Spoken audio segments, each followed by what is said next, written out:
Boa noite. Vamos para o nosso último encontro aqui sobre esse tema, a igreja no tempo do fim. O objetivo com esses nossos estudos era oferecer para os irmãos um panorama do que vai acontecer na escatologia, do que vai acontecer nos últimos tempos, aquilo que a Bíblia tem revelado para nós sobre o que vai acontecer no futuro e também na eternidade, apesar que nós não vamos poder tratar bem do que de fato vai acontecer na eternidade, não vamos adentrar na eternidade hoje. Então, espero que o que nós temos visto tenha formado na mente dos irmãos uma linha cronológica desses eventos que a palavra de Deus tem revelado para nós e que também Deus tenha colocado aí no nosso coração a atitude correta que, como cristãos, devemos ter diante dessas verdades. Hoje nós vamos falar sobre a segunda vinda de Jesus e o milênio. Mas antes de nós, então, prosseguirmos, vamos primeiramente orar. Oremos. Gracioso Pai, nosso Deus santo e poderoso, soberano sobre todas as coisas, soberano sobre cada segundo da história. Ó Deus, o tempo todo nós estamos diante de Ti, cada ser humano, todas as coisas que acontecem na criação, nada está fora do Teu controle. Agradecemos mais uma vez, Senhor, pelo que a Tua palavra tem nos revelado, pelo que o Senhor nos deu a conhecer acerca dos Teus planos para o futuro. E que, à medida que nós conhecemos e aprofundamos e aperfeiçoamos nosso conhecimento acerca das verdades, dessas verdades, que haja em nosso coração uma atitude de adoração ao Senhor por isso, pelo Teu plano, pelo Teu poder em executar aquilo que o Senhor quer, e porque, ao fazer isso, o Senhor nos abençoa com muita graça, com muita misericórdia e com muito amor. Que, mais uma vez, haja esse despertar no nosso coração para Te amar mais, Te louvar mais, Te admirar mais por quem o Senhor é e pelo que o Senhor faz em nossa história. Assim eu te oro, ó Deus, em nome de Cristo. Amém. Gostaria de fazer uma breve revisão sobre o que nós temos estudado aqui, para você ter então esse panorama do que nós temos estudado até o momento.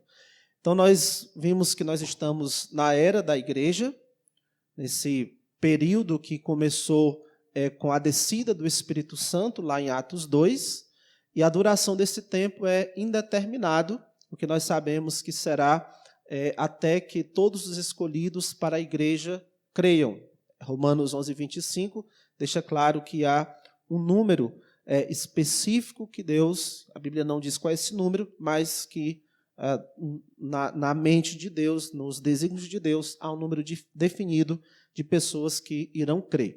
Finalizando essa era da igreja, acontecerá esse grande evento chamado arrebatamento, que será a descida do Senhor Jesus Cristo até as nuvens e a subida dos salvos, daqueles que creem em Cristo. Esse evento, o arrebatamento, vai envolver a descida de Jesus Cristo dos céus, vai envolver os mortos em Cristo que irão ressuscitar. Os crentes que estão vivos nesse momento também serão arrebatados para o encontro com o Senhor nos ares. Tanto os crentes que morreram durante esse período serão arrebatados e os que estiverem vivos no momento dessa descida de Jesus Cristo também serão arrebatados. Eles se encontrarão aqui com Jesus, verão a sua face e serão transformados, terão seus corpos glorificados. E aí serão levados ao céu, onde lá serão julgados e recompensados conforme as suas obras. E isso aí envolve o que vai acontecer no arrebatamento. Após isso, aqui na terra, será dado início a um período chamado tribulação. Como os cristãos, os salvos foram levados no arrebatamento, esse período se iniciará apenas com pessoas não salvas. A tribulação inicia com pessoas que não são discípulos de Cristo, pessoas que não renderam sua vida ao Senhor Jesus Cristo, pessoas, na linguagem bíblica, perdidas. Depois desses 7 anos de tribulação, Jesus Cristo virá segunda vez. A primeira vez que Jesus Cristo veio foi aqui, antes da era da igreja, quando ele veio, se tornou homem, nascendo de Maria, vivendo como um de nós, e a segunda vez em que ele vai vir, de fato, até a terra, é após esses 7 anos de tribulação. E aí se dará início a um novo período, chamado milênio, que é sobre o que nós vamos estudar aqui um pouco mais hoje. Peço aí que você aguarde só um instante. Meu aparelho aqui está querendo me enganar. Alguém pode trazer meu celular, por favor, Micaías?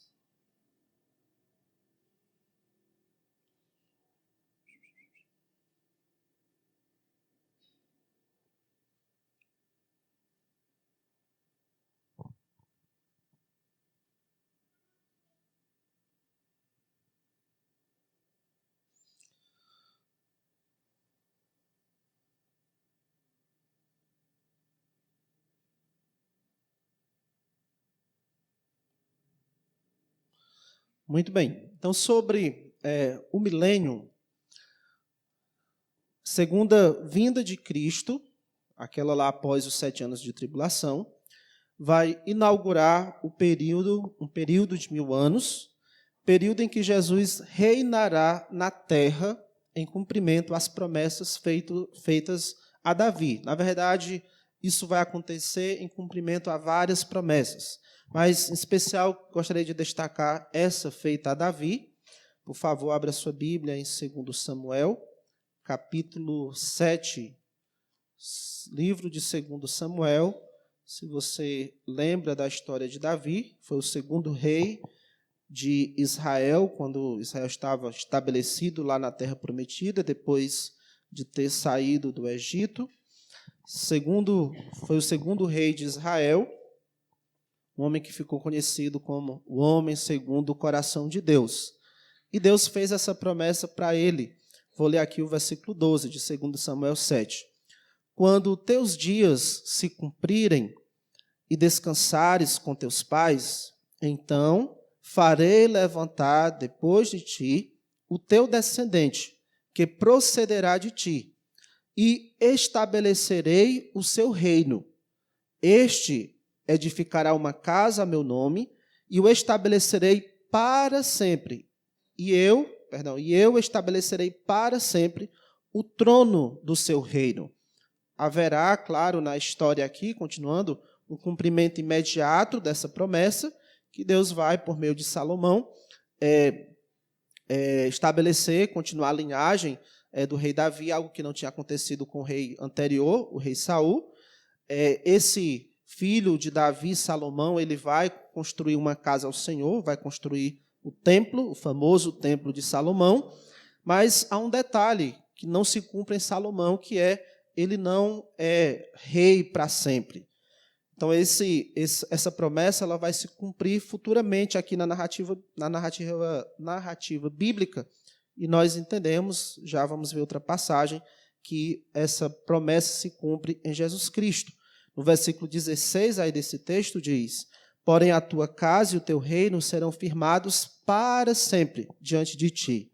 Teu trono será estabelecido para sempre. Várias vezes Deus enfatiza na sua promessa a ideia de para sempre, que o reino de Davi, por meio de um descendente, seria para sempre.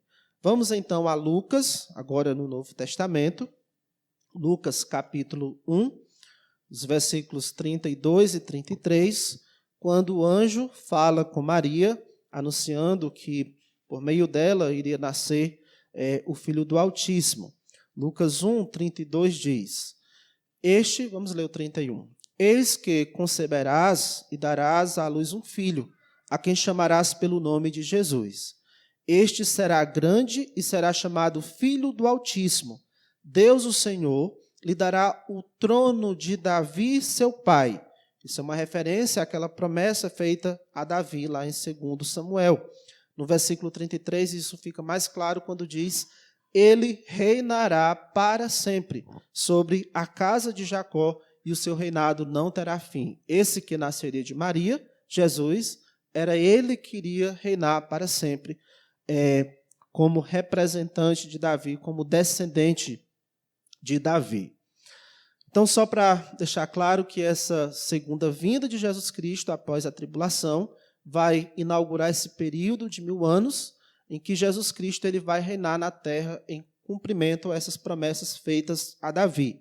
Mas há algo mais que a gente precisa observar aqui, é que antes do milênio, entre a tribulação e o início desses 1000 anos, ocorrerá outro grande evento escatológico, que é a segunda vinda de Jesus, que será testemunhada por todos. Apocalipse 1:7 diz: eis que vem com as nuvens, e todo olho o verá, até quantos o traspassaram. Nessa segunda vinda de Jesus Cristo, o livro de Apocalipse deixa muito claro que será testemunhada por todo olho. Então vamos tratar um pouco sobre essa segunda vinda, esse evento que acontece entre o final da tribulação e o início do milênio. Meu aparelho aqui está... Só um instante aí, pessoal. Vou acompanhando aqui. Além dos anjos, lembra aí que estamos falando desse momento da segunda vinda, um evento entre a tribulação e o milênio. Além dos anjos, a igreja, que tinha sido arrebatada antes da tribulação, lembra disso, virá com Jesus. E essas passagens elas vão tratar disso. Em Apocalipse 19:14, vamos abrir lá. Apocalipse 19. Apocalipse 19, versículos 14 e 15. Apocalipse 19, versículos 14 e 15, diz assim: seguiam Jesus Cristo, que ele está descendo do céu. Apocalipse 19 é o final do período da tribulação, e o que acontece no final da tribulação é que Jesus Cristo ele vem aqui pela segunda vez. Então, desde o versículo 11, está narrando esse momento da descida de Jesus Cristo. E agora vai falar de quem estava na sua companhia. Versículo 14. E seguiam-nos os exércitos que há no céu, montando cavalos brancos, com vestiduras de linho finíssimo, branco e puro. É feita uma descrição assim, versículos antes, os versículos 7 e 8, falando de algo acontecendo no céu.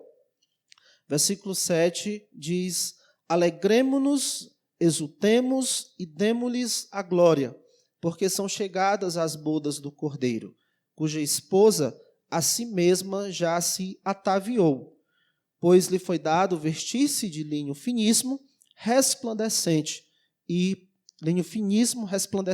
e puro. A descrição das vestes aí é a mesma que é mencionada lá no versículo 14, de quem acompanhava Jesus quando ele vinha para a terra. E no final do versículo 8 explica porque o linho finíssimo são os atos de justiça dos santos. E no versículo 8 fala dessa esposa. Quem é a esposa de Jesus Cristo? Finalmente, de modo final, a esposa de Jesus Cristo serão todos os seus servos. Mas aqui nesse momento ainda não está falando de todos os seus servos, mas desse grupo que está com ele lá no céu, que é a igreja que tinha ido antes da tribulação. E ela vai descer aqui juntamente com os anjos. Outras passagens vão indicar que os anjos vão descer aí juntamente com Jesus Cristo. O anticristo, nessa segunda vinda de Jesus Cristo, o anticristo e seus exércitos, atacando Jerusalém, serão derrotados. Nesse momento que Jesus Cristo vem, o que está acontecendo aqui na terra é que as nações elas estão se preparando para batalhar contra Israel. A ideia é destruir, é eliminar a nação de Israel. Israel não tem simplesmente o que fazer. E aí, nesse exato momento, é que Jesus Cristo vem para salvar a nação de Israel. E o que é que Jesus Cristo vai fazer? Versículo 15. Sai da sua boca uma espada afiada, para com ela ferir as nações. E ele mesmo as regerá com cetro de ferro, e pessoalmente pisar o lagar do vinho do furor da ira do Deus Todo-Poderoso. Tem no seu manto e na sua coxa um nome inscrito, Rei dos Reis e Senhor dos Senhores. Então vi um anjo posto em pé no sol, e clamou com grande voz, falando a todas as aves que voam pelo meio do céu: Vinde, reuni-vos para a grande ceia de Deus, para que comais carnes de reis, carnes de comandantes, carnes de poderosos, carnes de cavalos e seus cavaleiros, carnes de todos, quer livres, quer escravos, tanto pequenos como grandes. As aves estão sendo convidadas para vir se alimentar de carne humana, desses que são inimigos de Deus e queriam agora atacar o povo de Israel. E nesse momento Jesus Cristo desce para defender o seu povo. Ele vai derrotar o líder desses exércitos, das nações aí que está sendo o anticristo, e convidar as aves para se alimentar da carne desse povo. Vamos ver essa referência aqui, Zacarias 12, 9. Se você não for tão familiarizado em folhear a Bíblia ali pelo Antigo Testamento, especialmente os profetas menores, você encontra o livro de Mateus, volta para o livro de Malaquias e volta para o livro de Zacarias, capítulo 12, versículo 9, falando desse mesmo evento do qual nós estamos falando, diz: naquele dia procurarei destruir todas as nações que vierem contra Jerusalém. Então, muito claro, Deus dizendo que ele vai derrotar, vai destruir aqueles que vão tentar destruir Jerusalém, naquele momento lá da vinda do Senhor Jesus Cristo. Jesus vai descer naquele momento, em parte com essa finalidade de proteger Israel do ataque das nações e destruir os exércitos que estão atacando ali o povo de Israel. Segundo Tessalonicenses vai falar sobre isso também, dessa derrota do anticristo. Então, a igreja, na segunda vinda de Jesus, a igreja que tinha sido arrebatada, ela vai vir com Jesus. O anticristo e seus exércitos que estarão em ataque a Jerusalém serão derrotados por Jesus Cristo. Satanás, nessa vinda de Jesus Cristo, será preso por 1000 anos. Abra sua Bíblia aí também, em Apocalipse, capítulo 20. É importante, se você tem a sua Bíblia, que você possa abrir nos textos, para você depois, em outra ocasião, quando precisar apresentar esses tópicos, você saber onde você pode argumentar biblicamente. Em Apocalipse 20, a partir do versículo 1, diz: Então vi descer do céu um anjo, tinha na mão a chave do abismo e uma grande corrente. Antes de continuar, lembra que no final do capítulo 19, é Jesus Cristo vindo, defendendo Jerusalém, derrotando os exércitos que estavam pelejando contra Jerusalém. Então, ou seja, após os eventos ali do capítulo 19, vi descer do céu um anjo, tinha na mão a chave do abismo e uma grande corrente. Ele segurou o dragão. Quem é esse dragão? O restante do texto vai explicar. A antiga serpente, que é o diabo, Satanás, e o prendeu por 1000 anos. Lançou no abismo, fechou e pôs selo sobre ele, para que não mais enganasse as nações, até se completarem os 1000 anos. Depois disso, o versículo 3 diz, depois desses 1000 anos, é necessário que ele seja solto pouco tempo. Então, na segunda vinda de Jesus Cristo, Satanás será preso por 1000 anos para não enganar as nações. Então, nós sabemos que nós não estamos vivendo nesse período, porque Satanás ainda está atuando, ainda está enganando as nações, seduzindo as nações, os povos, para serem rebeldes contra Deus.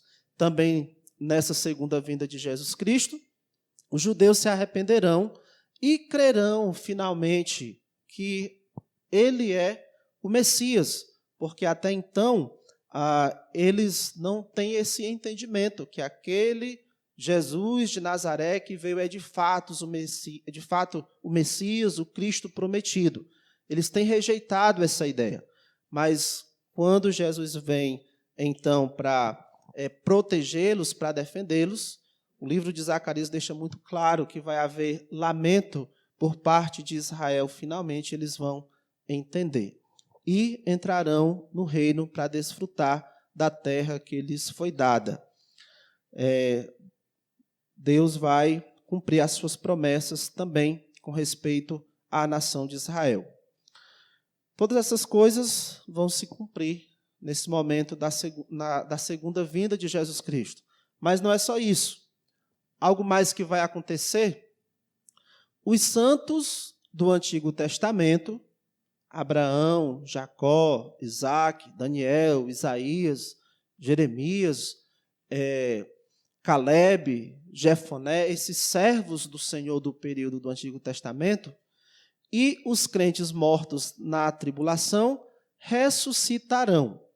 Acompanhe comigo essas passagens aqui para você ver como havia da parte dos servos de Deus no Antigo Testamento essa expectativa, na verdade, convicção, de que eles iriam ser ressuscitados. Abra aí, por favor, em Jó, capítulo 19, versículo 25. Jó 19, 25. Jó diz assim: porque eu sei que o meu Redentor vive, e por fim se levantará sobre a terra. Depois, revestido este meu corpo da minha pele, em minha carne verei a Deus. Vê-lo-ei por mim mesmo. Os meus olhos o verão e não outros.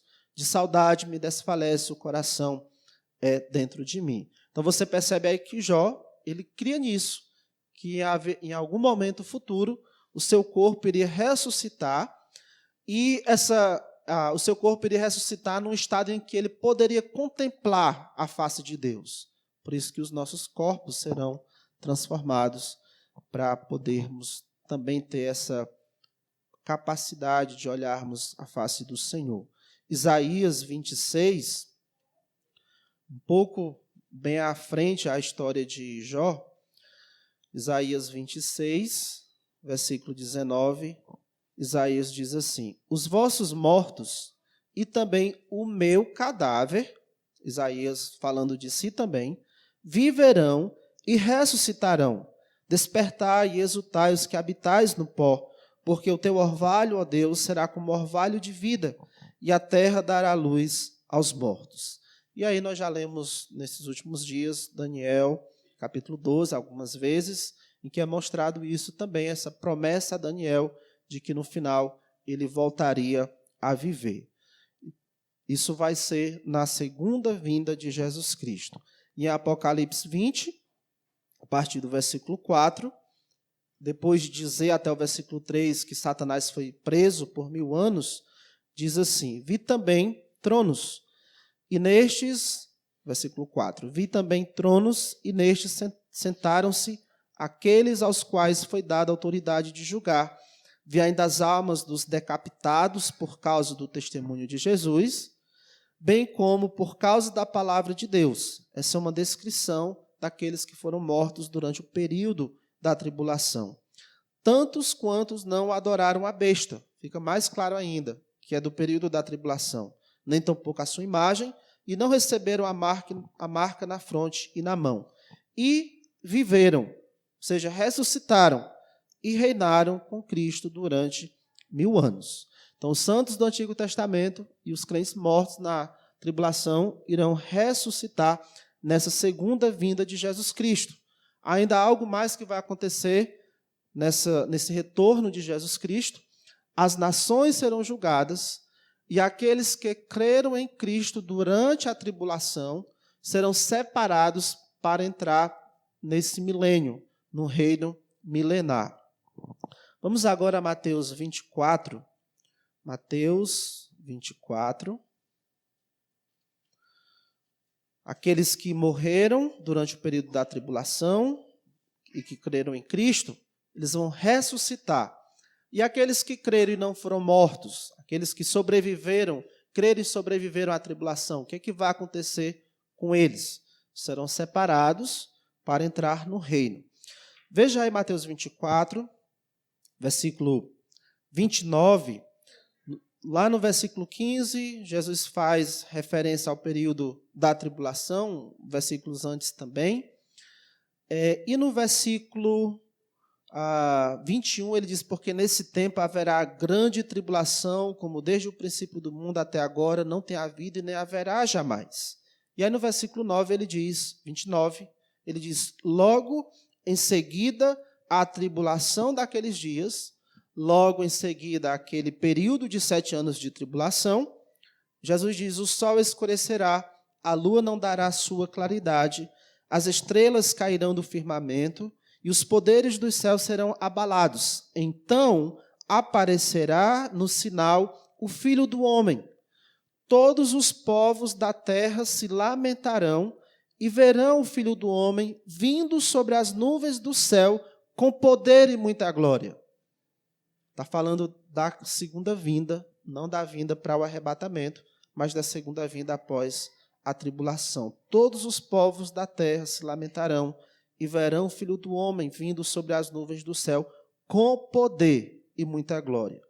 E ele enviará os seus anjos com grande clangor de trombeta, os quais reunirão os seus escolhidos dos 4 ventos de uma a outra extremidade dos céus. Os anjos do Senhor serão enviados para separar os seus escolhidos dos demais. Jesus, ele dá essa instrução até aqui, e a partir do versículo 32, ele vai falar algumas parábolas para ilustrar algumas coisas acerca desses eventos futuros. Ele continua até o capítulo 25 com essas parábolas, e aí no versículo 31 ele retoma para esse ponto aqui em que ele parou em Mateus 24 e 31. Agora no versículo 31 do capítulo 25 ele diz, quando vier o Filho do Homem na sua majestade e todos os anjos com ele, então se assentará no trono da sua glória, que é o trono de Davi, prometido a Davi, e todas as nações serão reunidas em sua presença. E ele separará uns dos outros, como o pastor separa dos cabritos as ovelhas, e porá as ovelhas à sua direita, mas os cabritos à esquerda. Então dirá o rei aos que estiverem à sua direita, vinde benditos de meu Pai, entrai na posse do reino que vos está preparado desde a fundação do mundo. Que reino é esse? Esse reino milenar que vai iniciar agora. E lá ele vai falar mais coisas, até que agora vai chegar a hora de ele falar com os que estão à sua esquerda. No versículo 41, ele diz, então o rei dirá aos que estiverem à sua esquerda, apartai-vos de mim, malditos, para o fogo eterno, preparado para o diabo e seus anjos. Quando Jesus Cristo voltar, ele vai julgar as nações, e aqueles que creram durante a tribulação e permaneceram vivos, irão entrar no reino milenar. Será a população inicial do reino de Jesus Cristo. E os demais irão já para o lago, para o inferno, como diz aí o versículo 41. Então seria assim, haverá os 7 anos de tribulação, depois do arrebatamento da igreja, e aí Jesus Cristo virá segunda vez. Na sua segunda vinda, o anticristo e o falso profeta, mencionado lá em Apocalipse 19, o falso profeta é o cabo eleitoral do anticristo. Serão derrotados, Satanás será preso, os santos mortos na tribulação ressuscitarão, os santos do Antigo Testamento também ressuscitarão, as nações serão julgadas e Jesus iniciará o seu reinado de 1000 anos na terra, que é a palavra milênio que nós usamos, é para se referir a isso. Esse período se iniciará apenas com pessoas salvas. Lembra que a tribulação vai iniciar apenas com pessoas perdidas, não salvas, porque os salvos que tinha até então foram levados no arrebatamento. Agora, na segunda vinda de Jesus Cristo, o milênio ele vai iniciar com pessoas perdidas, né, deixando aqui de lado os anjos, né, e a igreja que vai vir com Jesus Cristo. O milênio vai iniciar apenas com pessoas salvas, que são aqueles que creram durante a tribulação, sobreviveram a perseguições, foram preservados por Deus, e aqui no julgamento que Jesus Cristo vai fazer, os perdidos irão para o inferno e os salvos irão entrar no reino que está preparado para eles desde a fundação do mundo. Isso é eventos em torno da segunda vinda de Jesus Cristo. Vamos falar agora sobre o reino milenar. Esse reino de 1000 anos. A terra, a Bíblia deixa clara, será um ambiente pacífico, próspero e produtivo. Diferente de coisas ruins que acontecem na natureza hoje, nós não vamos ter isso durante o reino milenar. Por exemplo, Isaías 2:4 diz: Ele julgará entre os povos e corrigirá muitas nações. Estas converterão as suas espadas em relhas de arados e suas lanças em podadeiras. Uma nação não levantará espada contra outra nação, nem aprenderão mais a guerra. Durante 1000 anos não vai haver essa história de guerra, uma nação querendo guerrear contra outra nação. Haverá paz.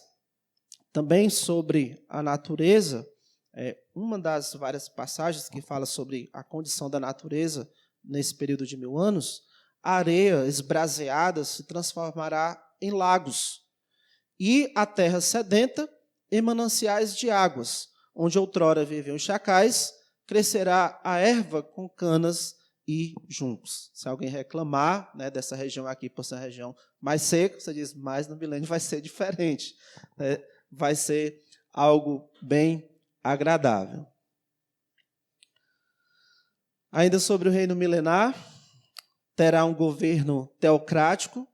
Jesus Cristo reinará de maneira pessoal e visível sobre a humanidade.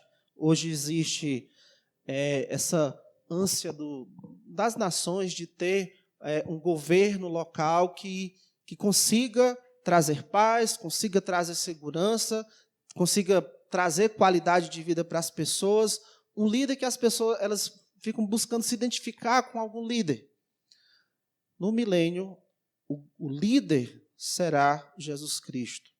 O presidente do mundo todo, não só de um país, será Jesus Cristo. Na verdade, ele será o rei. Daniel 7, versículos 13 e 14, na visão que Daniel teve acerca aí do futuro desse período, eu estava olhando nas minhas visões da noite, e eis que vinha com as nuvens do céu, um como o Filho do Homem, que é o Messias, o Jesus Cristo, e dirigiu-se ao ancião de dias, e o fizeram chegar até ele. Foi-lhe dado domínio e glória e reino para que os povos, nações e homens de todas as línguas o servissem. O seu domínio é domínio eterno, que não passará, e o seu reino jamais terá fim. Então, nesse ambiente pacífico, próspero, nós teremos como rei Jesus Cristo.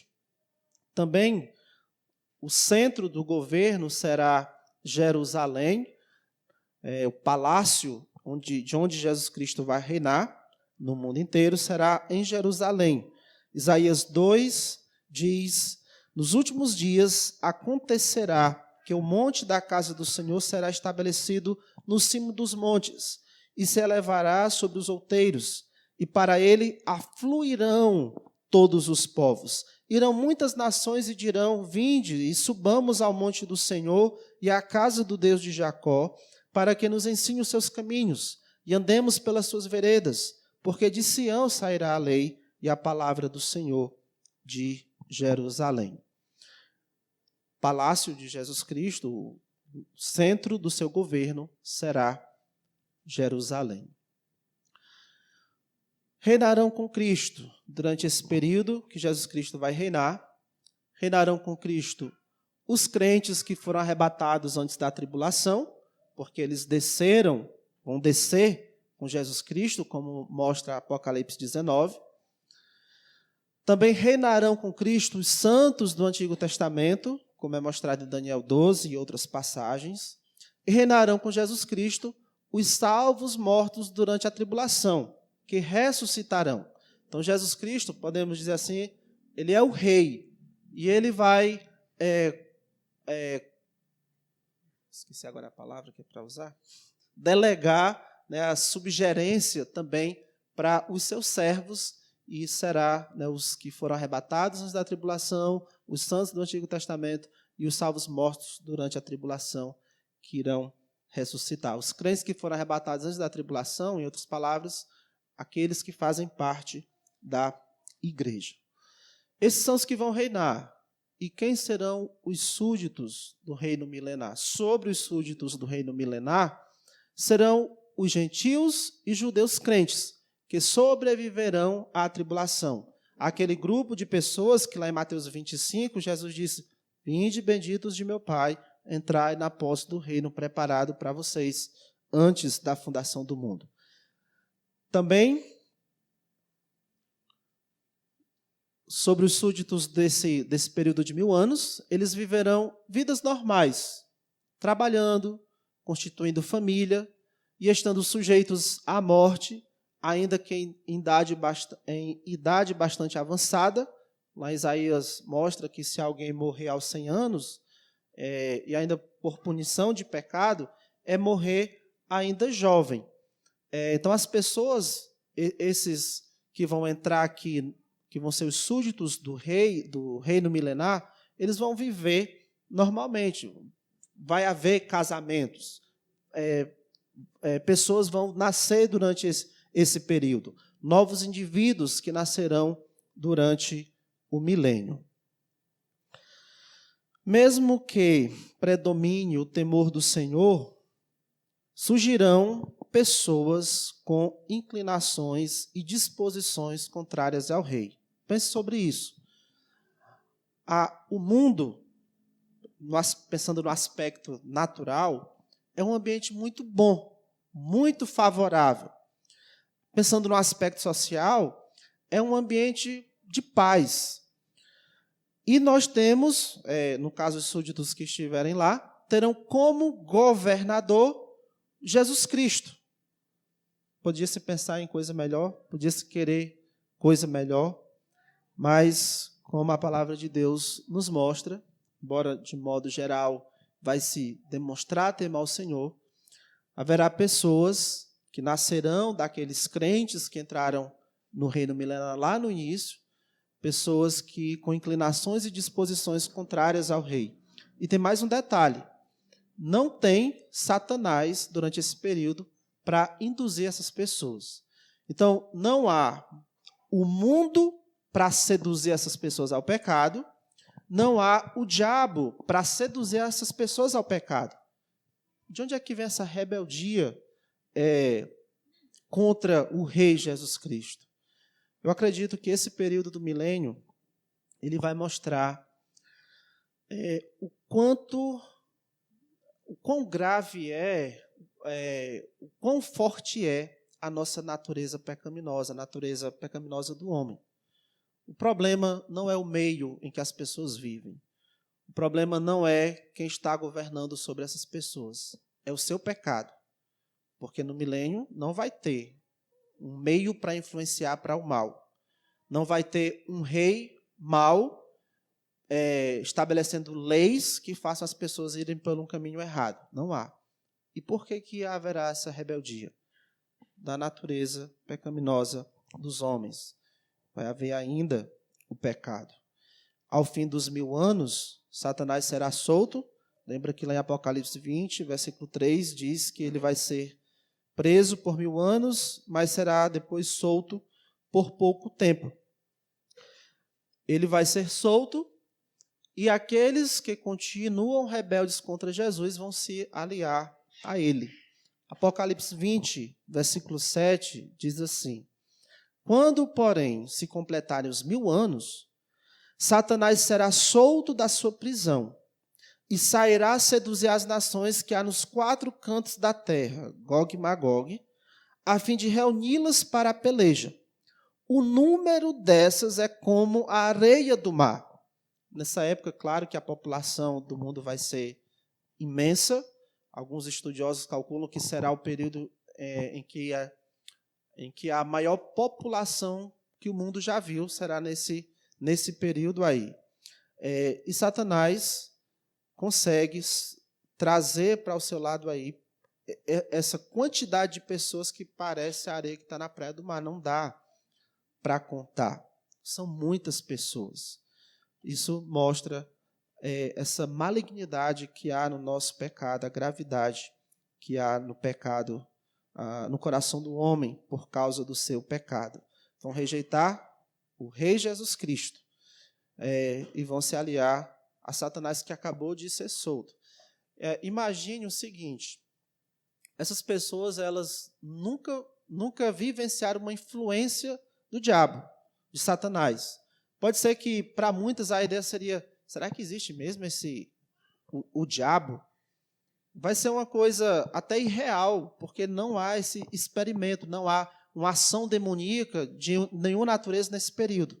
Mas assim que o camarada se apresentar, as pessoas vão segui-lo. Isso mostra essa gravidade do nosso pecado, quanto o nosso pecado nos afasta de Deus. Então, no fim do milênio, Satanás será solto, como lemos. Acontecerá a última batalha. Satanás aí está seduzindo nações para pelejar contra o Senhor. Essa última batalha, na verdade, é uma batalha que não vai acontecer, porque no versículo 9 diz: marcharam então pela superfície da terra e sitiaram o acampamento dos santos e a cidade querida. Desceu, porém, fogo do céu e os consumiu. É a última batalha, mas na prática uma batalha que não vai acontecer, porque Jesus Cristo ele vai vencer os seus inimigos sem precisar batalhar. A ressurreição, no fim do milênio, vai acontecer a ressurreição dos perdidos de todas as épocas. Falamos aqui da ressurreição dos crentes do período da igreja, dos crentes do Antigo Testamento, dos crentes do período da tribulação, e quanto aos perdidos de toda a história, eles também vão ressuscitar. Assim como os servos de Deus, eles vão experimentar da eternidade, não somente das glórias, das bênçãos da eternidade, não somente a sua alma, mas corpo e alma. Assim também aqueles que vão ser condenados eternamente, eles vão experimentar a condenação eterna, não somente a sua alma, mas corpo e alma. Por isso que eles vão também ressuscitar. No versículo 5, depois de ter dito que aqueles que morreram durante a tribulação ressuscitaram, antes ali do milênio, no versículo 5 diz: os restantes dos mortos não reviveram até que se completassem os 1000 anos. E lá no versículo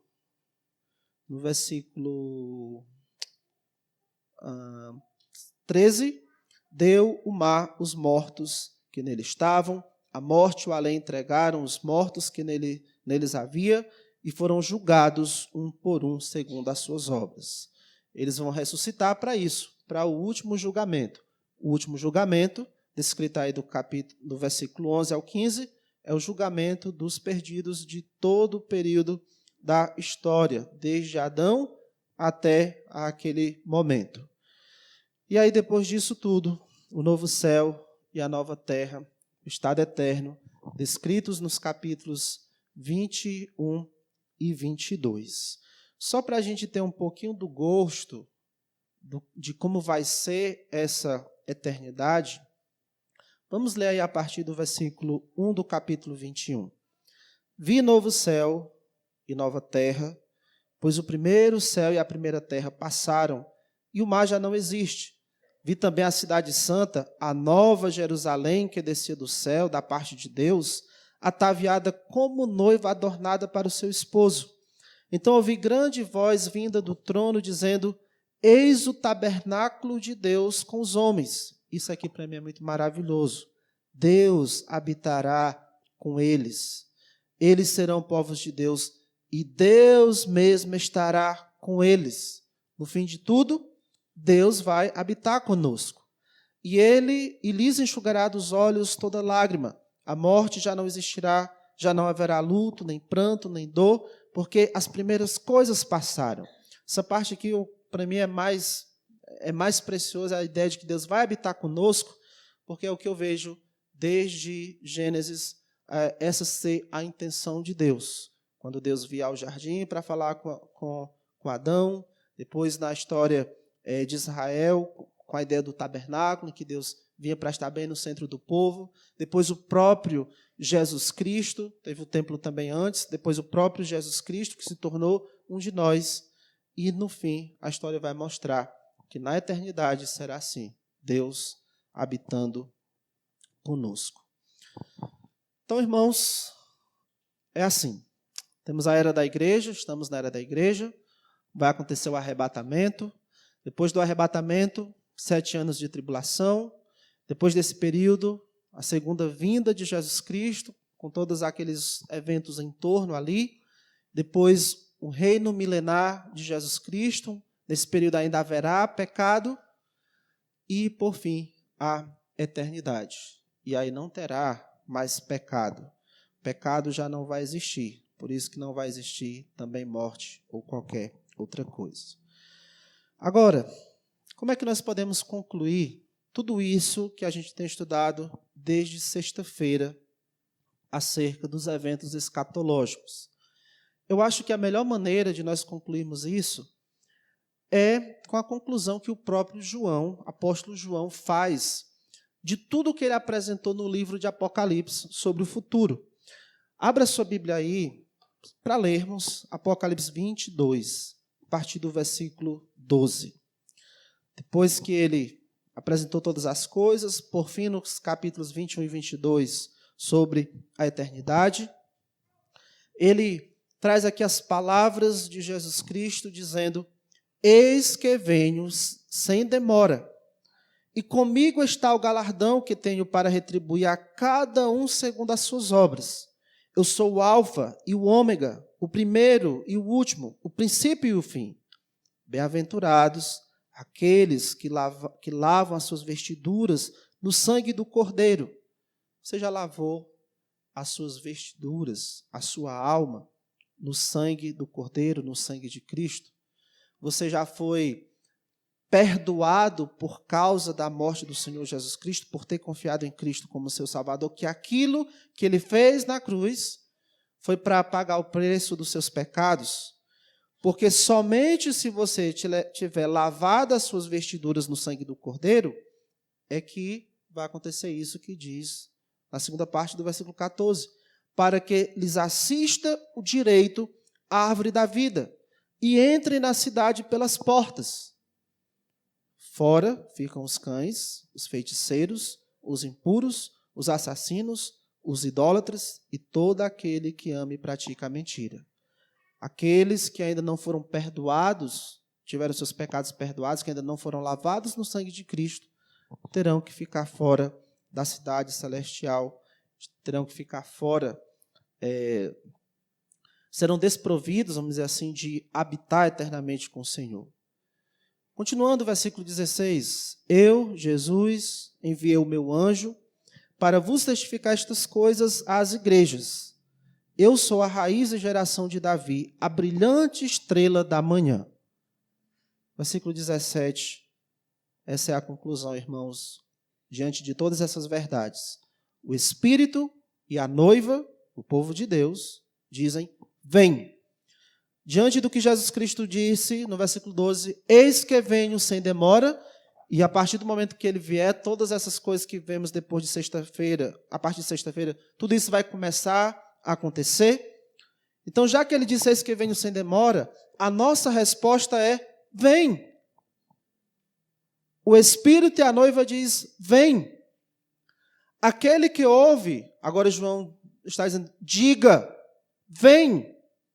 Aquele que tem sede, o último convite que é feito nas Escrituras, aquele que tem sede, venha, e quem quiser, receba de graça da água da vida.